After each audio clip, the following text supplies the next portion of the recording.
Cindy's Dream. One fine night, while deep in her sleep, little Cindy had a dream.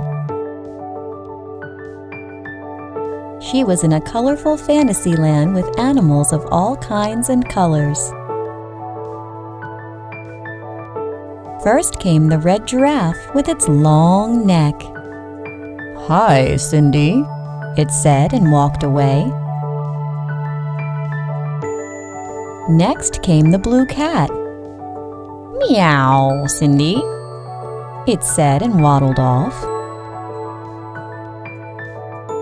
Then came the pink rat.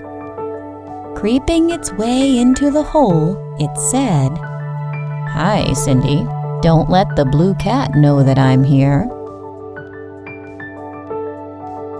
Entering a beautiful garden, Cindy saw a white monkey. "Want some bananas, Cindy?" it said and ran with a bunch of bananas. Walking along a brook, Cindy spotted a green lion. "Roar, Cindy!" it roared, and Cindy ran as fast as she could.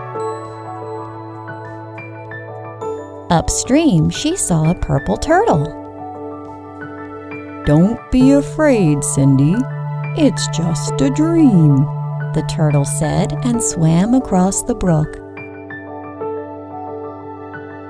Hearing the turtle, Cindy woke up from her dream. There was no lion and no turtle. Realizing that she was tucked safe in her cozy little bed, she smiled and fell asleep again.